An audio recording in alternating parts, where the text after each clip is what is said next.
Hello, तो चलो आज एक काफ़ी दिनों के बाद एक टॉपिक स्टार्ट करते हैं। दैनिक जीवन में पीएच का महत्व है। जो अपना टॉपिक स्टार्ट किया गया है दैनिक जीवन में पीएच का महत्व है, यह है अपने एसिड बेस अम्ल क्षार एवं लवण वाले चैप्टर से, जो सेकंड चैप्टर 10th क्लास का, उससे देखो। सबसे फर्स्ट में जो पॉइंट है दंत क्षय। मुख की पीएच लगभग 6.5 के करीब होती है। अपने माउथ की पीएच कितनी होती है? 6.5 के करीब। खाना खाने के पश्चात मुख में उपस्थित बैक्टीरिया दांतों पर उपस्थित अवशिष्ट भोजन से क्रिया करके मुख के पीएच को कम कर देते हैं।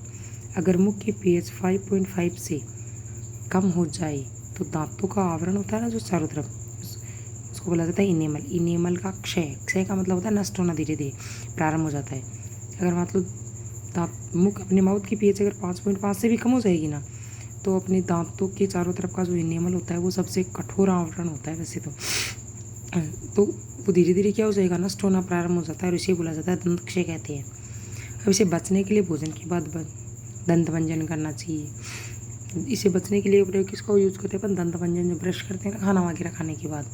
तो इसका रीज़न यही है कि जो भी एसिड वगैरह बनेगा अपने माउथ में, तो बैक्टीरिया उसके साथ में रिएक्ट करेंगे, एसिड जनरेट करेंगे अपने दांतों पे। इनेमल है वो धीरे धीरे दांतों का इनेमल डैमेज होने लग जाएगा। इसे बचने के लिए अपने को क्या करना चाहिए? ब्रश करना चाहिए, या फिर आजकल माउथ वॉशर वगैरह का भी यूज़ करते हैं, जिसमें जो बेसिक सॉल्यूशन से बना होता है। पेट की अम्लता। हमारे आमाशय में जब HCl का स्राव ज़्यादा हो जाता है तो इसे पेट में जलन और दर्द अनुभव होता है।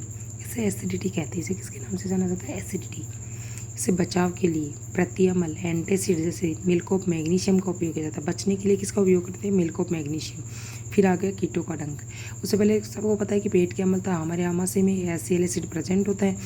अगर हमारे आमाशय में जलन वगैरह, दर्द वगैरह हो रहा है, तो एसिडिटी होने का रीज़न, इसका मतलब ये हो गया कि हमारे आमाशय में जो प्रेजेंट एसिड है उसकी मात्रा ज़्यादा हो गई है। तो उसे बचने के लिए अपन क्या करते हैं? मिल्क ऑफ मैग्नीशियम का यूज़ करते हैं। कीटों का डंक, जिसमें होता है फॉर्मिक एसिड, फॉर्मिक अम्ल। मधुमक्खी, चींटी जैसे कीटों, किसी भी कीट का डंक हो, ये अम्ल स्रावित करता है। जब अपने को बाइट करते हैं, काटते हैं ना, तो चींटी वगैरह के काटने से अपने को जलन होती है, दर्द होती है, खुजली सी महसूस होती है, तो इसका मतलब बॉडी में अपने में फॉर्मिक एसिड इंजेक्ट हो गया है। इस अम्ल के कारण ही जलन एवं दर्द का अनुभव होता है। इससे बचाव के लिए क्षारीय लवण जैसे NaSCO3, सोडियम हाइड्रोजन कार्बोनेट का उपयोग किया जाता है। फिर आगे अम्लीय वर्षा। यदि वर्षा के जल की pH का मान, बारिश का जो पानी होता है ना, 5.5 से भी अगर कम हो जाए तो ये वर्षा क्या कहलाती है? अम्लीय वर्षा। एसिड की मात्रा ज़्यादा हो गई है, pH धीरे धीरे कम होती जा रही है।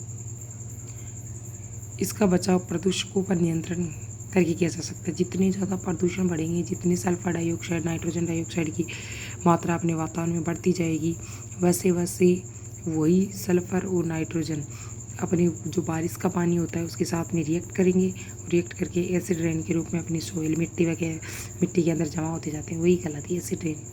मिट्टी की पीएच यदि अम्लीय है तो उस मिट्टी में क्षार डालकर अम्लीयता को दूर किया जा सकता है। और यदि मिट्टी में क्षारकों की मात्रा ज़्यादा है तो अम्ल डालकर क्षारकों के प्रभाव को कम किया जा सकता है।